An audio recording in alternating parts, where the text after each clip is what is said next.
আসসালামু আলাইকুম। প্রিভিয়াস লেকচারে আলোচনা করেছিলাম structure and format of article, অর্থাৎ আর্টিকেলের ফরম্যাট বা স্ট্রাকচার কেমন হয়, কোন কোন বিষয়গুলো নিয়ে আর্টিকেল লেখা হয় বা কোন কোন বিষয়গুলো থাকে আর্টিকেলের মধ্যে পয়েন্ট আকারে। দেখতে পেয়েছিলাম যে টাইটেল থাকতে পারে, এখানে অ্যাবস্ট্রাক্ট, কিওয়ার্ড, মেন বডি হিসেবে এগুলো, আর যে এই বিষয়গুলো থাকে। আর আজকে থেকে প্রত্যেকটা যে পয়েন্ট আছে প্রত্যেকটা পয়েন্টের ডিটেলসে আমরা শিখবো কিভাবে টাইটেল লিখতে হয়, কিভাবে অ্যাবস্ট্রাক্ট লিখতে হয়, কিভাবে কিওয়ার্ড লিখতে হয়, মেন বডিতে কি কি থাকে, ইন্ট্রোডাকশন, মেথড, রেজাল্ট, কোনটা কিভাবে লিখতে হয়, এই বিষয়গুলো একদম ক্লিয়ারলি শিখবো। আজকের যে লেকচার এটাতে মূলত টাইটেল যেটা আছে টাইটেল লেখাটা শিখবো। পুরো প্রসেস, কোন কোন বিষয়গুলো, কোন কোন ফ্যাক্টরগুলো মাথায় রেখে আপনি টাইটেল সিলেক্ট করবেন বা টাইটেলের ক্যারেক্টারিস্টিকটা কেমন বা এর ক্রাইটেরিয়া কেমন বা একটা স্ট্যান্ডার্ড টাইটেল আপনি কিভাবে লিখবেন, how to write a standard title for a journal article, এই বিষয়টা নিয়ে আজকে কথা বলবো। এখন দেখতে পাচ্ছি টাইটেল। টাইটেল হচ্ছে এমন একটা জিনিস যেটা কিনা পুরো আর্টিকেলটাকে রিপ্রেজেন্ট করে। যেমন একটা আর্টিকেল অনেক বড় হয় বা একটা রিসার্চ পেপার অনেক বড় হয়, পুরো রিসার্চ আর্টিকেলটাকে যদি সংক্ষেপে লিখি এটা হচ্ছে অ্যাবস্ট্রাক্ট, আর এই অ্যাবস্ট্রাক্ট বা পুরো আর্টিকেলটাকে যদি একটা লাইনে লিখি তো সেটাই হচ্ছে টাইটেল।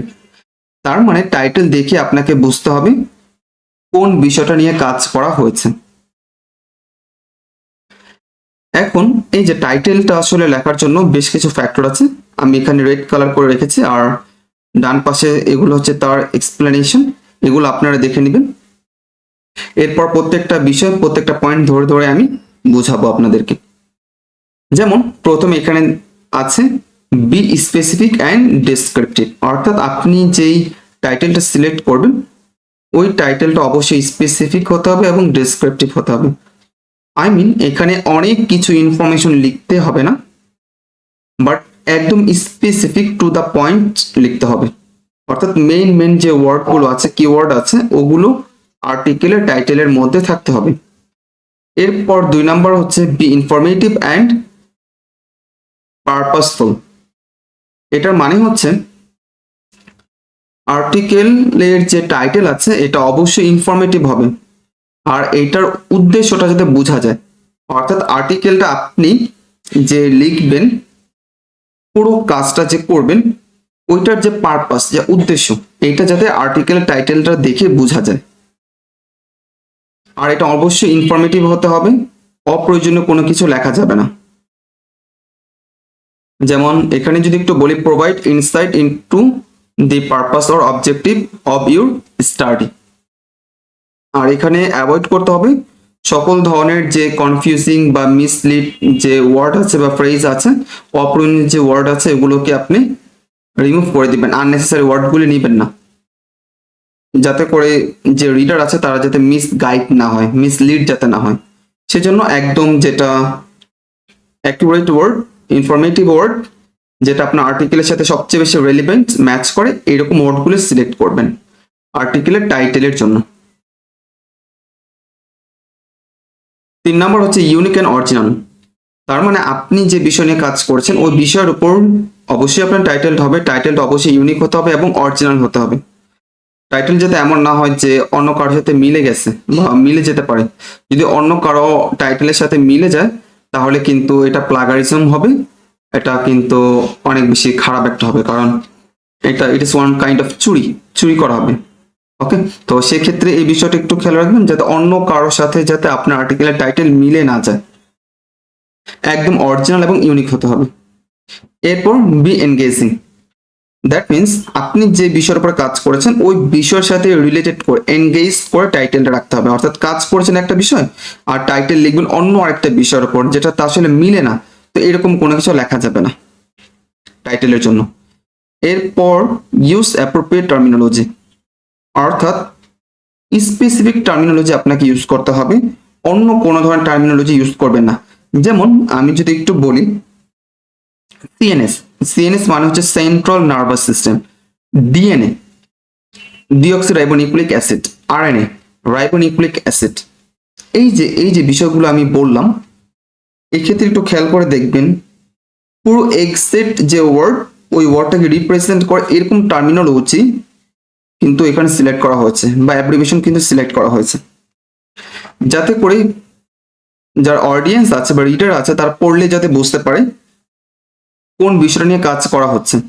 আর এক্ষেত্রে আরেকটা জিনিস বলবো, যেমন যে বিষয়গুলো সংক্ষেপে বললে বা অ্যাব্রিভিয়েশন বললে মানুষ বুঝতে পারবে, ওই বিষয়গুলোর ফুল মিনিং বলার কোনো দরকার নেই। যেমন ডিএনএ বললে মানুষ ইজিলি বুঝে যায়, কিন্তু ডিঅক্সি রাইবো নিউক্লিক অ্যাসিড এটা বললে অনেকে বুঝবে না। তো সেক্ষেত্রে শুধু ডিএনএ বলাটাই যথেষ্ট এনাফ। তবে এই ক্ষেত্রে একটা জিনিস খেয়াল রাখবেন যে যেই অ্যাব্রিভিয়েশন সিলেক্ট করছেন এটা যাতে খুব পপুলার হয়। যদি পপুলার হয় তাহলে এটা ইউজ করবেন, আদারওয়াইজ নট। যেমন এডি, এডি বলতে আসলে কি বোঝায় অনেকে কিন্তু বুঝেন না বা বুঝতে পারবেন না। মূলত এডি দিয়ে বোঝায় অ্যালজিমার ডিজিজ, পিডি দিয়ে পার্কিনসন ডিজিজ, এমএস দিয়ে মাল্টিপল স্ক্লেরোসিস এটা বোঝায়। তো এই যে এগুলো হচ্ছে একদম আনকমন, সো এগুলি হচ্ছে ইউজ করবেন না। অর্থাৎ এই ক্ষেত্রে ফুল নামটাই লিখবেন, Alzheimer disease, Parkinson disease, multiple sclerosis এরকম। কিন্তু যেগুলো সবাই বুঝে, সবার সাথে পরিচিত, সেক্ষেত্রে শুধুমাত্র শর্ট ফর্মটা ইউজ করবেন, ফুল ফর্মটা ইউজ করবেন না। এটা হচ্ছে সাজেশন, বাট কেউ যদি করে এটা ভুল বলা যাবে না। ওকে, যেমন ডিএনএ লিখলে যথেষ্ট, সিএনএস লিখলে এনাফ এরকম। এরপর বি কনসাইজ অ্যান্ড ক্লিয়ার। আপনার টাইটেলটা হতে হবে অনেক বেশি কনসাইজ, অনেক বেশি ক্লিয়ার হতে হবে। দেখা যাবে যে র্যান্ডম ইনফরমেশন বলা দরকার নেই, একদম টু দ্য পয়েন্ট, যেটা না বললে না জাস্ট ওইটা বলবেন। একদম যদি ক্লিয়ার হয়ে যায় আপনার যেটা বলতে চাচ্ছেন টাইটেলের মধ্যে, ওইটা যাতে একদম ক্লিয়ার হয়ে যায়। এরপর হচ্ছে ইনক্লুড কি টার্মস, যেটা আমরা এর আগে বলেছি, যদি কোনো কি টার্ম থাকে রেলিভেন্ট এটা আপনি ইউজ করতে পারেন টাইটেলের মধ্যে, যেমন সিএনএস বা পিএনএস এরকম যেগুলো আছে, ডিএনএ আরএনএ গুলো। এরপর consider the target audience, that means আপনি যে বিষয়ের অডিয়েন্সকে টার্গেট করে লিখছেন জাস্ট ওইটা মাথায় রেখে কিন্তু টাইটেলটা সিলেক্ট করা যেতে পারে। যেমন প্রত্যেকটা সেক্টর বা স্কোপ তারা কিন্তু আলাদা, তাদের অডিয়েন্সও আলাদা, তাদের রিডারও আলাদা, আর তাদের যে ভাষাগত কিছু পার্থক্য আছে, টেকনিক্যাল ওয়ার্ড আছে, এগুলো কিন্তু আলাদা। যেমন ইনসোমনিয়া, ইনসোমনিয়া মানে হচ্ছে অনিদ্রা। তো যারা কিনা নিউরোসায়েন্স নিয়ে কাজ করে তারা কিন্তু এই ক্ষেত্রে ইনসোমনিয়া শব্দটা ইউজ করবে। সো আপনি এটা ইউজ করতে পারেন আপনার টাইটেলের মধ্যে, কোনো প্রবলেম নেই। কিন্তু অন্য কোনো ফিল্ডের মানুষ যখন ইনসোমনিয়া দেখবে তখন তারা কিন্তু বুঝতে পারবে না। ওকে, বাট আপনি টার্গেট অডিয়েন্স নিয়েও কাজ করতে পারেন, কোনো প্রবলেম নেই। অডিয়েন্স বলতে বোঝাচ্ছি এখানে যারা রিসার্চার আছে, গবেষক আছে, স্কলার আছে, কোন প্রফেসর। ওকে, এরপর বি অ্যাকুরেট অ্যান্ড অনেস্ট। আপনার যেই টাইটেলটা থাকবে অবশ্যই এটা অ্যাকুরেট হতে হবে, কোনো গ্রামাটিক্যাল এরর থাকা যাবে না, আর অবশ্যই ট্রান্সপারেন্ট, স্বচ্ছ থাকা লাগবে। অর্থাৎ কারো কাছ থেকে আপনি কপি করে আনবেন না, কপি করে প্যারাফ্রেজ করে দিলে নো, এটা করা যাবে না। এরপর অ্যাভয়েড জার্গন, এমন কোনো ওয়ার্ড আপনি ইউজ করবেন না যেটার সাথে কেউ আসলে পরিচিত না। এই ধরনের ওয়ার্ডগুলোকে অ্যাভয়েড করা, যেগুলো সবাই পরিচিত, সবাই দেখলে টাইটেলটা বুঝতে পারবে, আপনি আর্টিকেল ওপেন করবে, আপনার আর্টিকেল থেকে ইনফরমেশন নিবে, আর্টিকেল সাইট করবে, সাইটেশন বাড়বে, এই ধরনের ওয়ার্ডগুলি ইউজ করা, অর্থাৎ রেলিভেন্ট টার্মস এগুলো ইউজ করা। আর যেগুলো আনফ্যামিলার ওয়ার্ড আছে সো এগুলো অ্যাভয়েড করা। এরপর reflect on the main finding and contribution. আপনি যে রিসার্চটা করেছেন ওইটার উপর ভিত্তি করে বা যে ফাইন্ডিংটা পেয়েছেন ওইটারও ভিত্তি করে কিন্তু টাইটেল এটা লেখা হয়। যেমন আপনি কাজ করেছেন ক্যান্সার ট্রিটমেন্টের জন্য, ক্যান্সার প্রিভেন্টের জন্য বা ক্যান্সার ডায়াগনোসিস করার জন্য, পুরো পেপারটা লিখেছেন, রিসার্চ করেছেন, সেক্ষেত্রে টাইটেলের মধ্যে ওই বিষয়টা মেনশন করা যেতে পারে বা মেনশন করবেন, অর্থাৎ টাইটেল দেখে যাতে বুঝতে পারে আর্টিকেলটা বা রিসার্চটা কোন বিষয়টার উপর করা হয়েছে। অর্থাৎ একদম পুরো ফাইন্ডিং, যে রেজাল্ট, যে কন্ট্রিবিউশন, যে সিগনিফিকেন্স, ইম্পর্টেন্স, ওইটার ওপর ভিত্তি করে টাইটেলটা সিলেক্ট করা। এরপর consider the tone and style,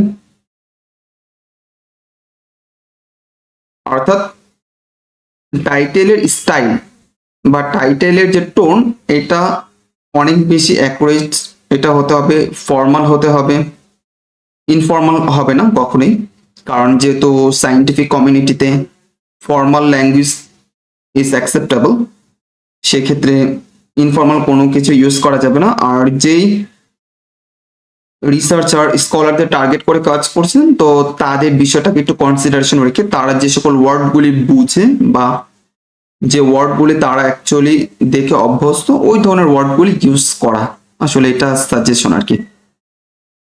এরপর রিভিউ অ্যান্ড রিভাইজ, আপনি যে টাইটেলটা সিলেক্ট করলেন আপনার আর্টিকেলের জন্য, এটাকে অবশ্যই আপনাকে দেখতে হবে, বুঝতে হবে বা রিভিউ করতে হবে, রিভাইজ করতে হবে, কোথাও কোনো কারেকশন আছে কিনা, ভুল আছে কিনা। সেক্ষেত্রে আপনাদের যারা অথর আছে বা সুপারভাইজার, মেন্টর আছে, তাদের সাথে কথা বলবেন, তাদের কাছ থেকে ফিডব্যাক নেবেন, তাদের কাছ থেকে আসলে বোঝার চেষ্টা করবেন যে আর্টিকেলটা আসলে ঠিক আছে কিনা। তারা যদি কোনো কারেকশন দেয় তাহলে ওই কারেকশন অনুযায়ী কারেকশন করবেন।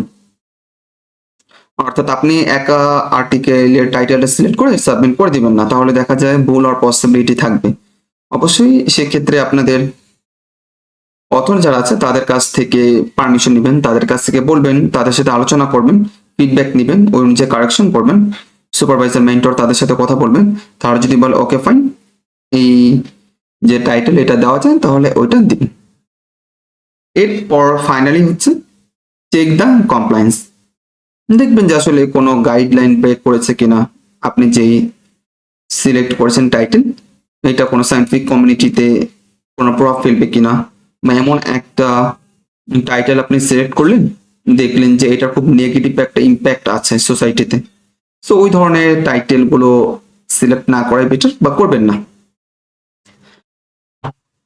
এই বিষয়গুলোকে মাথায় রেখে আপনি যদি একটা টাইটেল সিলেক্ট করেন, তাহলে অবশ্যই আপনি একটা স্ট্যান্ডার্ড টাইটেল লিখতে পারবেন আপনার রিসার্চের জন্য।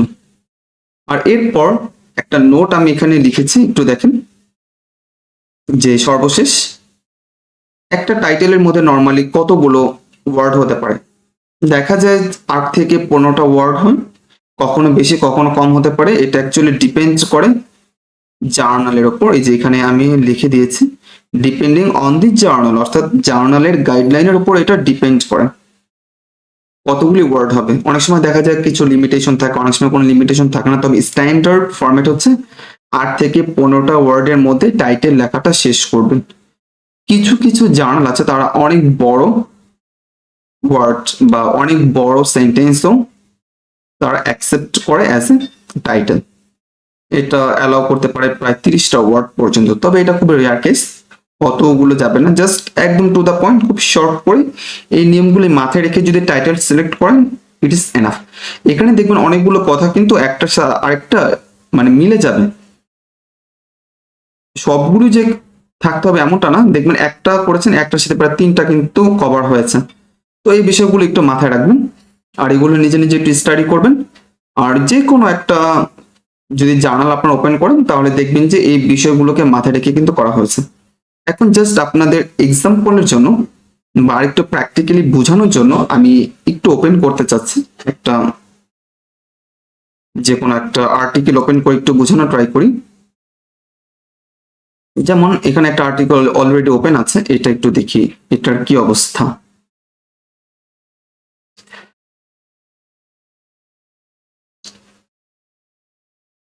দেখেন এখানে যে আর্টিকেলটা ওপেন আছে, এই আর্টিকেলটা লেখা হচ্ছে কারকিউমিন এটা, আর দেখেন এটা কিওয়ার্ড, এটা হচ্ছে কম্পাউন্ড, আর এটা রিডিউস করে, কি কোন জিনিসটাকে রিডিউস করে, এই যে এটাকে আলফা সিন সি নিউক্লিন ইন্ডিউসড, অর্থাৎ এই জিনিসটাকে সে রিডিউস করে। আর এটার কিন্তু একটা ইফেক্ট আছে, সাইটোটক্সিসিটি।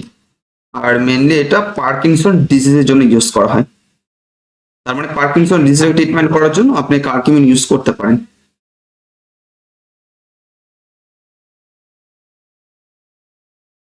এখন যদি আরেকটা দেখি আর্টিকেল, যেমন এই যে এটা একটু ওপেন করি, দেখেন এখানে যে আর্টিকেলটা লেখা আছে এটা দেখে মনে হচ্ছে এটা একটা বুক চ্যাপ্টার। ওকে, নো প্রবলেম। এখন এই যে দেখেন এখানে থেরাপিউটিক পটেনশিয়াল অফ কার্কিউমিন, অর্থাৎ কার্কিউমিনের একটা ইফেক্ট আছে, থেরাপিউটিক ইফেক্ট আছে কার উপর? পার্কিনসন ডিজিজের ওপর। অর্থাৎ পার্কিনসন ডিজিজ যদি আপনি ট্রিটমেন্ট করতে চান, এটা একটা neurodegenerative disorder, I mean brain disorder, এটাকে যদি ট্রিটমেন্ট করতে চান তাহলে কার্কিউমিন ইউজ করতে পারেন। Curcumin it is one kind of chemical compound, it is derived from nature, এটা কিন্তু ইউজ করতে পারেন। তার মানে পুরো আর্টিকেলটা কিন্তু এটার উপর লেখা হয়েছে কিভাবে পার্কিনসন ডিজিজটাকে ট্রিটমেন্ট করা হয়। কার্কিউমিন দেখা যায় যে এই ক্ষেত্রে অনেকগুলো হয়তো মেকানিজম তার ইউজ করেছে, সিগন্যালিং পাথওয়ে ইউজ করেছে, এর মাধ্যমে এটা ট্রিটমেন্ট করেছে। তার মানে বুঝতে পারছেন টাইটেলটা এরকম করে সিলেক্ট করেছে যাতে করে টাইটেলটা পড়িয়ে আপনারা পুরো জিনিসটা বুঝতে পারেন। যেমন আমরা কিন্তু অলরেডি বুঝে ফেলেছি।